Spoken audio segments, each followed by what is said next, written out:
Hi everyone, it's Phil Jones, and joining me is AJ and Brendon, and today we're going to be talking about improvements to the HEOS application. So if you're familiar with HEOS, you will have noticed that the app looks and operates differently. So we want to take a few minutes and talk to some people that were involved in the design of the app to go over maybe the history of HEOS as well as why they made the changes and go over some notable features that have been built in to this generation of HEOS. Brendon, you have been around this app for a long time. So can you give me a little background on the app and how and the history and kind of how it's evolved along the way? Yeah, absolutely. So the first products that were launched under the HEOS brand were launched in June in 2014. But the actual basic layout for the app, the old version, was worked on initially in 2011 and basically finished in 2014 to ship. But the architecture and the way it was laid out was work that we had done back in 2011. This app predates a lot of streaming services that are actually on the app today, correct? Exactly. The reason we built the app is that there were no mobile device controlled streaming services at the time. That was pretty early on in the space, and at that time folks used PCs and web browsers to play streaming music. So we had to build those services directly into our products and come up with an app design to be able to control your music playback as well as your system management. When we go back there, I remember going to like model homes and high-end homes, and they'd have music playing throughout the house. And that was a very expensive thing. Everything had to be hardwired in order to achieve that. If you look at HEOS, HEOS made that multi-room, multi-zone, high-quality audio accessible to more people and a way more simple than pulling wires from point A to point B. Yeah, exactly. The multi-room wireless distribution was another thing, right? So you had to be able to play all the relevant music services, but through just standard networks, be able to provide easy connectivity and playback for consumers without having to drill holes in your walls, just simply connecting to your routers. However, if you do happen to have, Ethernet connectivity and you want to do wired, we support that as well. So let's go over a little bit about the design of this app and why did it look this way, and how did we come to the look of the older version? Yeah, it's interesting. If you think about the time when we first laid out this app and advancements made with smart devices, it's a fun journey. So when the iPhone first launched, it had a physical hard home button. So anytime you wanted to return back to the main menu or back up, you would hit this physical home button. And for those of you that got an iPhone, at the beginning you were familiar with that. And then the new iPhone came out with a no physical hard button and introduced a new paradigm around swiping down to close apps. And for those of us who were used to the home button, there was a bit of a learning curve. But when we were doing this app, it was in that context that we had to figure out how to make the app work. If you recall, the original iPhone, there was a left and right scrolling function on your home tab to look at your apps. You can even look at it in an iPhone today. And the iPhone size, initially the screen was limited because Steve Jobs wanted consumers to be able to hold their iPhone, be able to access that physical home button, and then be able to reach their thumb without re-gripping their phone to be able to tap on an icon. So the innovation that the team came up with is, not our team, but the Apple guys, is to be able to scroll up and down. So instead of having to limit the size of your phone, you could make it bigger, but make the icons come to you through up and down scrolling. So the concept of up and down scrolling within an app was adopted fairly early. Today, we're used to within an app doing left and right swipes, so that wasn't a thing in the beginning, but it further expands that concept to be able to provide more content to the user in a scrollable fashion in a manageable way. The key innovation I think we came up with was the 3 tabs on the bottom. And so that allowed us to be able to step into basically miniature apps within an app without having to go through the home button and restart apps. So it provided our users a way to simply navigate between the rooms, the music, and the now playing tab. So for quick playback to music, we designed the old app so from a left to right flow. So the first thing you would do is you would hit the Homes tab, I'm sorry, the Rooms tab, and then select the room that you wanted to play to. Then you would move to the right and hit the music, select the music source you wanted to do and hit play, and then end up on the right tab, which is the now playing, which people are used to or were back then, with your standard volume, transport controls, group volumes, and et cetera. So within the context of that, it looked very good. But if you go back to the old music tab, it shows a list of music services.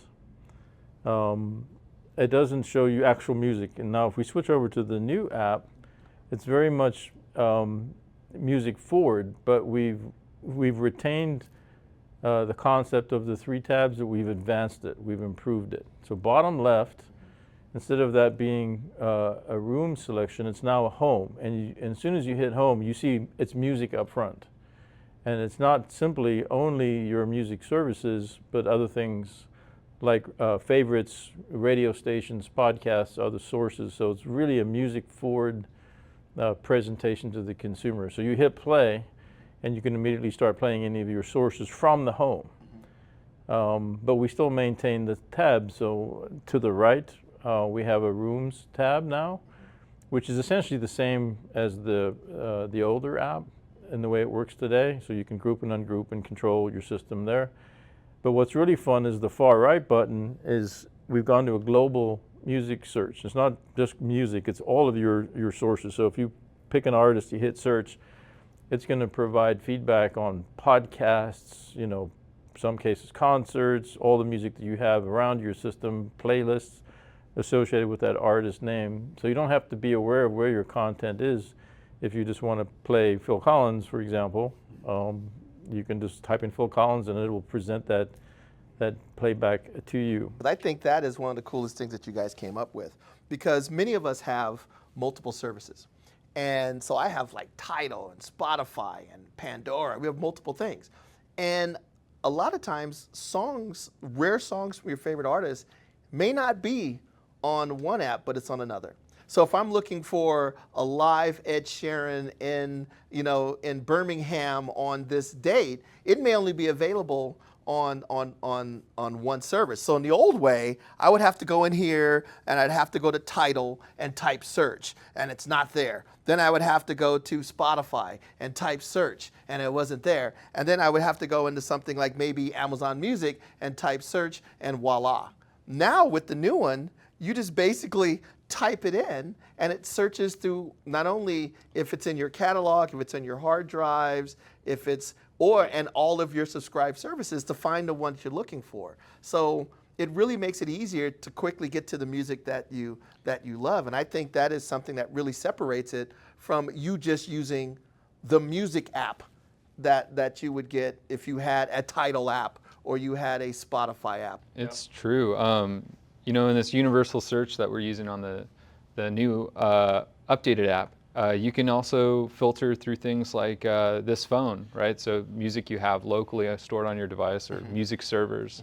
So it goes just beyond music service providers like Amazon Music and Tidal, but you can search, your servers at home, which is great. Really excellent. Cool. So one thing I would like to go back is the overall layout was we maintained 3 buttons. But we changed their order and their focus, so people are comfortable with the home button where you can pick and play your content very easily, and then you guys are all familiar with the Rooms tab, and we just described the global search. The other thing we added is right above the buttons there's a persistent ribbon that's a now playing access control. So in the previous app, if you were somewhere deep in a menu structure, you'd have to back up and go find the music itself with the now playing screen if you wanted to immediately hit a pause or change volume. Now with that persistent playback ribbon, anywhere you are, you can hit that and immediately have access to the play control for that selected device. So that's a major enhancement. So we've maintained the 3 tabs, we've reorganized them in a way, we've enhanced the global search, we've added in a music ribbon, and one of the enhancements to the home page was this music first thing. But we've also made it customizable. So AJ, could you show that? So on the screen he was showing before, you had a whole list of content. It's now shown in a setup here. And he can go ahead and turn on or off or regroup any of those. So why don't you move one around and show how that works. So we put radio on top, and then if we go back to that home screen, now the radio is on top. So you can totally customize the order, but if you only want to see your music services, you can turn everything off, and then you're left just with the music service options. They're now left to right scroll. You have a music forward, like your chosen one, and beneath it you have the rest. So under the old app, what AJ is scrolling right now would be what you would see up front is just a list of icons. But if you want to have your favorites shown or radio stations shown, you can turn those on and have them immediately accessible from that home screen. So we wanted to provide you guys the ability to select how you wanted to customize that and what data you do want to show. Some folks just want simple, show me my Pandora or Tidal, and some people want to have access to everything, but you can change the order and what's shown. So highly customizable home screen that's music first is really important part of this design. That's right. To further on what Brendon just said is just, yeah, you can basically, if you have multiple music services, right, so you can choose which one populates in that kind of highlighted section. Or just swap them around, add more if you want to add more, and then also that's the same with your sources there. So if you have multiple sources, you can choose to hide and show some if you like, and switch them around there. So highly editable. Yeah. And that does help with the clutter, because before, like you said, there was so many things that you could do. But there's only maybe 2 or 3 things that you may want to do. And the other thing I wanted to point out is back in 2011 when we did the original one, these things were new and they weren't like generic patterns that people are getting used to. So we decided that we would align around some of those. So on the new app, for example, everyone is used to having a home button on the bottom left of an app and the settings on the top right. It's a simple little thing, but in every other app, like the industry's kind of gravitated to this upper right settings thing, so we used to have it on upper left. But so why not just join in and put it in the upper right? So it's a very familiar layout where you've got home to your base function is lower left, and then the settings up in the upper right, and try to make it look very familiar to modern apps. And I think back when we did this, we didn't have the side swipe capability within app. So adding that in to provide more options in the vertical and horizontal way allows us to present that home screen with much more information. So you can go by subcategory, like music services, and scroll left to right, as opposed to only showing music services and forcing it up and down, and then having the user having to go to a different app page to go look at radio stations or something like that. I'm really used to the older app, and when I saw the newer one, it took me for a second. I'm like, why did it change so much? And then you pointed out, if you look at most modern apps, the way that you interact with them is the way that you interact with this app. I was like, well, Brendon, where's the home button? You know, when I first started to, and I actually reached out to AJ, and I was like, AJ, there's no home button, and there's no tie. He's like, we'll just swipe down, and you'll get back to the home button. And I was like, well, how am I supposed to know that? And then I'm driving my Tesla, and then I have my navigation up, and I want to get to the radio, and I instantaneously swipe down. I was like, okay, this is how people do things now.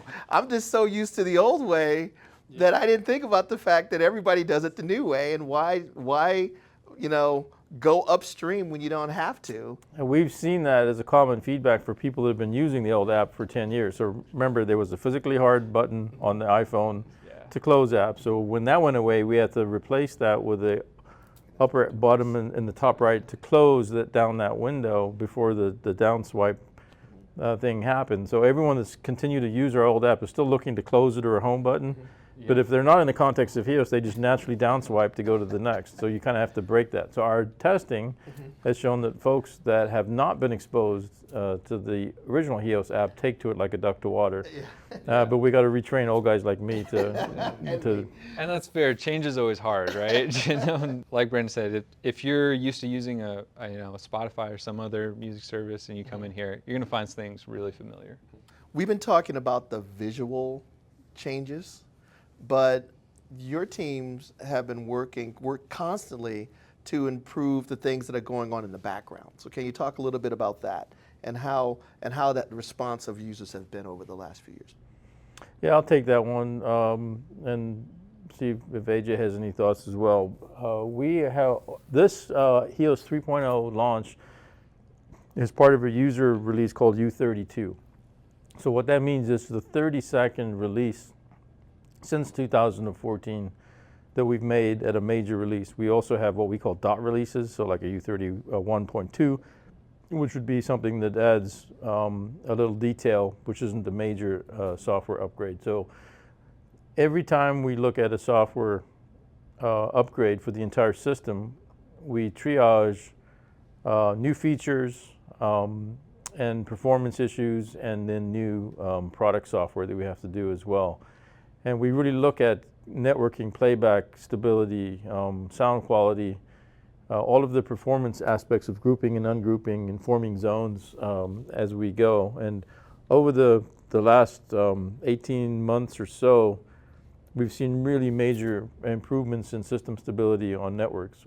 Fortunately, networks themselves are also improving, but while this is a fun, beautiful looking front end, the underlying drivetrain and motor of HEOS has also been substantially upgraded, and we're seeing a lot more great comments around the performance that we're doing in the whole system. Have you observed that? Yeah, absolutely. I think there's also a lot here that I'm looking forward to in the next coming months of new stuff coming in that isn't in this release but upcoming too. Yeah, so there are some new things, some other cool things coming. Most HEOS enabled, pretty much if not all HEOS enabled devices will benefit from this. So whether you have an AVR, a wireless speaker, a HEOS enabled sound bar, a HEOS enabled custom integration piece, a network player, a media player, anything that is in HEOS enabled, how you interact with HEOS has improved across all of those devices when you made that change. So whether that piece is brand new or whether that piece is 3 or 4 years old, now it's immediately just a better experience. Oh, by the way, we use HEOS for pretty much all of our demos here. We have like a room, if you go in there, it's got a pair of $150,000 Nautiluses and Class A Delta stereos. We do all of our demos utilizing HEOS because of the quality that you can get from it. So tons of zones, tons of high quality, and now I would say a class-leading user interface. Exactly. Picking up on the demos, we've always used the HEOS system as demos in this building since we've been here. But I found in the new app over the last couple of months that global search function is invaluable in demos when people ask, hey, have you heard this or that? I remember a lot of times you're like, okay, I'm looking at the iPad and there's 17 music services on it. And I'm like, which one had that one that we demoed to this person like last year? And it's like, and so you go in like title and then I'm just like global search, type in the name, and it's there. It provides everything, and I'm like, okay, yeah, it was that one, and then instantly, so it makes us much more adaptable in the demos as well. So I've got the new updated version in my hands right here, and I'll just type in Neil Young, and let's go ahead and search for that. And sure enough, we get some stuff from Tidal at the top because that's my preferred music service. And we see tracks, so Heart of Gold, 2009 remaster, and we can take a look at the harvest. We can also just keep scrolling down and filter by certain MSPs. So if we just want to take a look at Tidal and Amazon Music, we can do that too. Is there any other notable things on the home page that you would like to discuss? Yeah, I think one of the few things that maybe people didn't either take advantage of in the old app is using HEOS favorites, favoriting stations, things like just accessing your history, so what you recently played. All that, again, all that's just elevated here, so we could see HEOS favorite stations. If you have a particular Pandora station, for example, you really like to listen to, or we just listen to Neil Young, so you'll see that in the recent there. So it's really nice to see all those features kind of elevated and accessible. You mentioned, Brenda, that you can do streaming services, but you can also do things like your phone and network players. Well, that can be a little intimidating. And I really like that when you go over and you click on something like the USB or the server, it actually gives you kind of instructions on how to actually do it. So that just shows an attention to detail that I think is actually great. Yeah. Yeah, that's very cool. I wanted to talk about one other fun thing. So in the very top row, saying, okay, so we've got the side swipey thing and we can present some information. So we threw all the stuff up in here. And what's interesting is the first revs, the edit button was on the far right. Remember that? Yeah.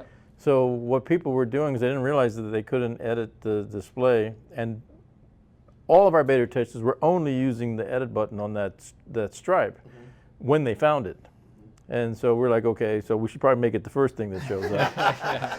And now we're having a debate, do we even need that thing? Because the ribbon on top basically is a side swipe in detail of what you get on the vertical swipe.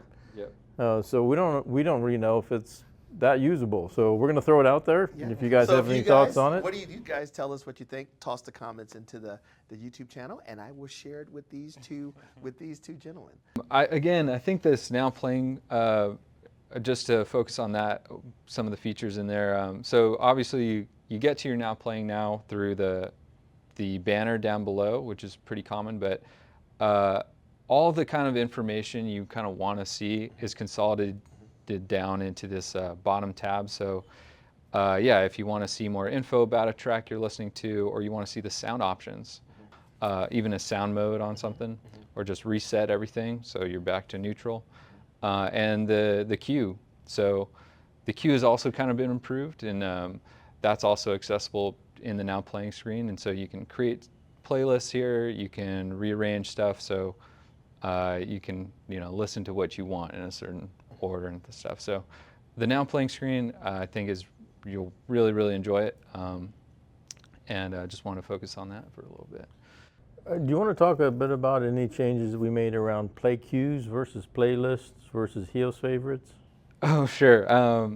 So yeah, HEOS playlists are basically tracks you've stored in your queue, and you can go ahead and, if I have all these tracks in this queue, I can go ahead and save it as a playlist here. So we'll just say demo playlist.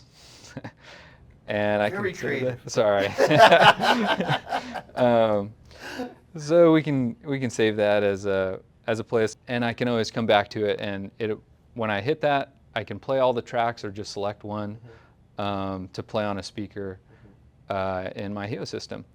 Now, HEOS favorites has been renamed to HEOS favorite stations because that's actually what it is. You can favorite stations, not tracks, right now. Yeah, so I think you hit it. So the idea is that we can create cross-service play queues at a party. So we could be together on my network, and you could add content, and I could add content from my respected services. That goes into the queue, which is like an old-fashioned play queue. It's just going to play through.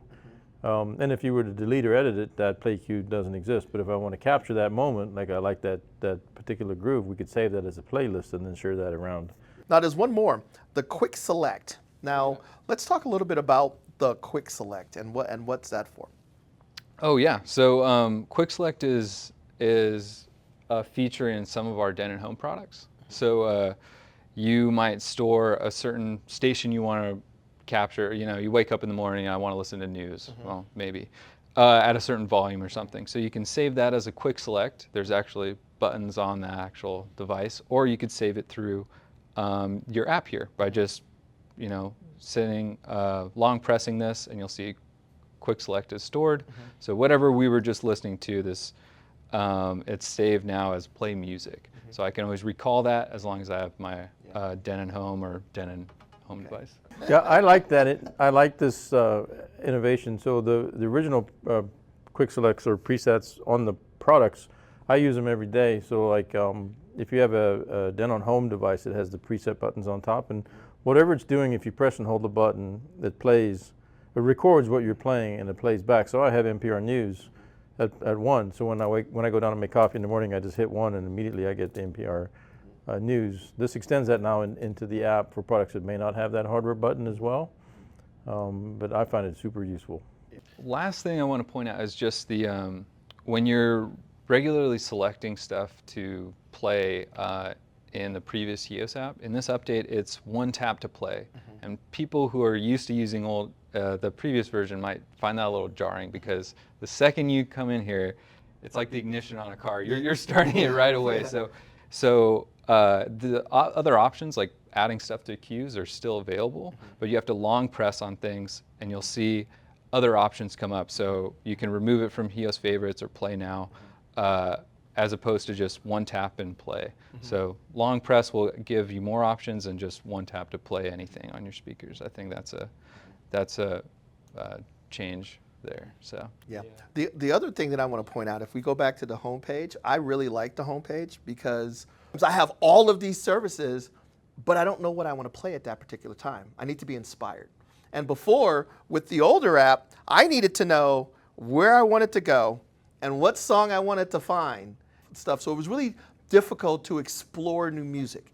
And a lot of apps, if you look at music apps, give you the opportunity to explore new music, gives you recommendations, reminds you of stuff you've played in the past. And if you look at the new one, it kind of is that, it's that way. It's more that music first. Now the capabilities are still there. Like how many zones can we connect to a HEOS system right now? I think it's 32 at this point. Yeah, so you can do like 32 zones and 16 of them grouped together. So the capabilities are still there. Supports, high res and DSD and FLAC. That's all great, but the whole goal is to get to music. Yeah. And this makes it a lot easier for you to find music that you love or that you want to explore more about. Yeah, I think that's one of the key points of this update, is just elevating the content up so you can interact with it more, you could get to your music faster. As you pointed out, Phil, it's 3 or 4 taps and now it's just right there on your homepage. All in all, I think you guys hit a home run, and I'm looking forward to the next version. So get back to work, AJ. Yeah. I think AJ's done his work. It's the engineers that have to implement it now at this point. All right. So thank you guys, and please check out our YouTube channel because we're going to have a lot more little videos and to walk you through the app in detail. But I have these 2 gentlemen in the building, and I thought it would be great for you to hear from them. So take care, and we shall talk to you soon.